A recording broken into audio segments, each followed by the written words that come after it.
Bonjour à tous et bienvenue sur Grand Lille TV, c'est l'heure du Flash Info. 7 minutes en images pour tout savoir sur l'actualité du Grand Lille.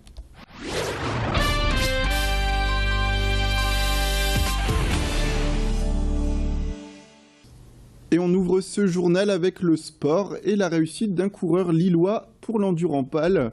Nous avions pu rencontrer le 14 janvier dernier Marc Chauchois. À 23 ans, cet employé chez ERDF voulait être le premier à terminer cette course au guidon d'une moto 100% électrique. Un rêve qu'il a accompli, mais qui a surtout été possible grâce à un groupe d'élèves des lycées Santèze à Hénin-Beaumont et du lycée Mongy à Marc-en-Barœul.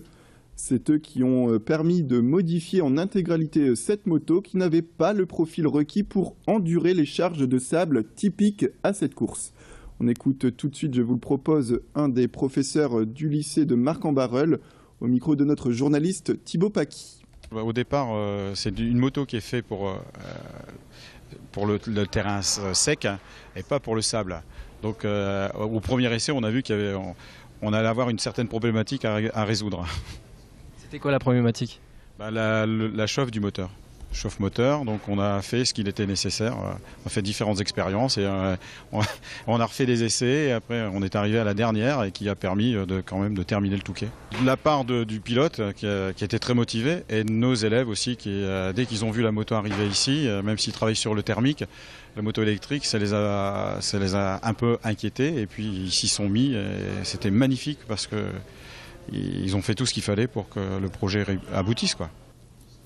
Cap sur la Saint-Valentin avec un événement qui va mêler l'amour à l'art au Palais des Beaux-Arts de Lille. L'établissement invite les amoureux et les célibataires à célébrer leur passion demain grâce à un parcours guidé dans les collections. L'enlacé, les invités vont pouvoir visiter les œuvres du rez-de-chaussée et du premier étage à la rencontre de ces sculptures et de ces peintures qui symbolisent les histoires d'amour les plus folles. Il s'agira aussi d'immortaliser son amour avec les Love Studios. Ce dispositif spécial va en effet offrir aux visiteurs la possibilité de poser avec leur œuvre coup de cœur devant l'objectif d'un photographe.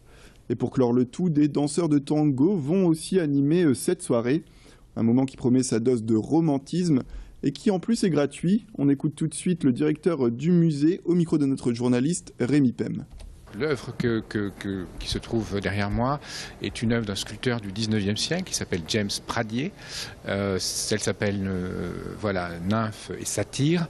Donc on voit bien que c'est un couple, hein. On est évidemment pile dans le thème de la soirée. C'est devant cette œuvre que samedi soir nous aurons posté un photographe qui permettra aux visiteurs d'avoir une prise de vue devant cette œuvre. Alors celle-là, la pose, ça sera un peu délicat ou même un peu osé, mais ceux devant cette œuvre ou d'autres, ceux qui voudront s'inspirer de la scène, pourront poser. Effectivement, l'objet, c'est de pouvoir aussi s'amuser. Et justement, à l'heure où la Saint-Valentin a rempli les magasins et va provoquer quelques pleines réservations dans les restaurants, on passe tout de suite à la question du jour en partenariat avec la radio Métropolis. Réelle fête de l'amour, fête commerciale, comptez-vous en tout cas célébrer cette journée? Avez-vous prévu d'offrir un cadeau à votre partenaire? N'hésitez pas à nous envoyer vos réponses sur le site laquestiondujour.net. Vous pouvez aussi vous exprimer sur notre page Facebook grandlille.tv.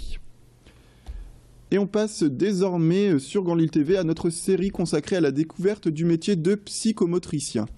Un professionnel qui soigne les bégaiements, les tics, les troubles du comportement et bien d'autres pathologies. Grâce à des techniques de relaxation, à l'éducation gestuelle, à l'expression corporelle aussi, le psychomotricien permet de corriger les difficultés psychiques que peuvent rencontrer les enfants comme les adultes. Une formation de 3 années est à prévoir pour pouvoir ouvrir son cabinet dans un secteur médical tout de même qui connaît de bons débouchés et notamment dans la métropole. Alors comment devient-on psychomotricien? Quelle formation faut-il suivre? Nous avons pu rencontrer Florian Védérine, un psychomotricien lillois. Il nous parle du parcours à suivre. 3 ans d'études après un concours d'entrée, pour lequel souvent une préparation au concours est indispensable. Donc voilà, c'est quand même 3 ans d'études basées sur différentes disciplines, l'anatomie, la physiologie, la psychologie, la psychiatrie. Il n'y a pour l'instant que 3 ans reconnus de Bac+2.